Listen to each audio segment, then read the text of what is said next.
Ésaïe, chapitre 3.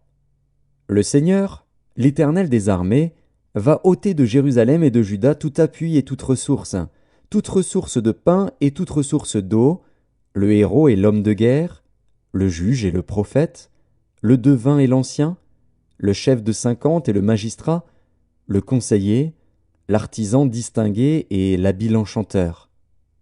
Je leur donnerai des jeunes gens pour chefs, et des enfants domineront sur eux. Il y aura réciprocité d'oppression parmi le peuple. L'un opprimera l'autre, chacun son prochain.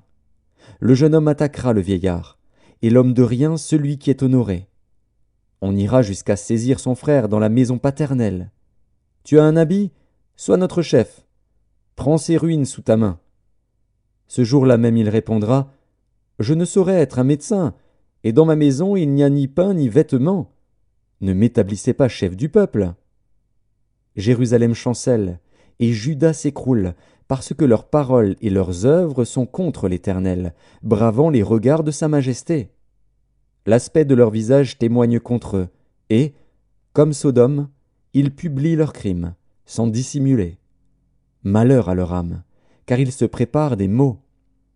Dites que le juste prospérera, car il jouira du fruit de ses œuvres. Malheur au méchant, il sera dans l'infortune, car il recueillera le produit de ses mains. Mon peuple a pour oppresseur des enfants, et des femmes dominent sur lui. Mon peuple, ceux qui te conduisent t'égarent, et ils corrompent la voie dans laquelle tu marches. L'Éternel se présente pour plaider, il est debout pour juger les peuples. L'Éternel entre en jugement avec les anciens de son peuple et avec ses chefs. Vous avez brouté la vigne, la dépouille du pauvre est dans vos maisons. De quel droit foulez-vous mon peuple, et écrasez-vous la face des pauvres? Dit le Seigneur, l'Éternel des armées. L'Éternel dit, Parce que les filles de Sion sont orgueilleuses, et qu'elles marchent le cou tendu et les regards effrontés, parce qu'elles vont à petits pas, et qu'elles font résonner les boucles de leurs pieds, le Seigneur rendra chauve le sommet de la tête des filles de Sion, l'Éternel découvrira leur nudité.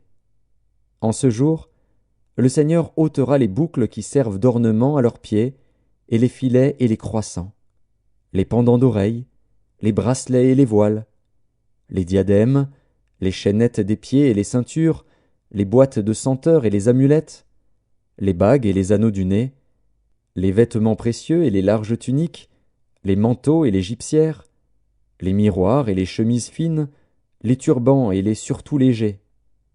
Au lieu de parfum, il y aura de l'infection. Au lieu de ceinture, une corde. Au lieu de cheveux bouclés, une tête chauve. Au lieu d'un large manteau, un sac étroit. Une marque flétrissante, au lieu de beauté. Tes hommes tomberont sous le glaive, et tes héros dans le combat. Les portes de Sion gémiront et seront dans le deuil. Dépouillée, elle s'assiera par terre.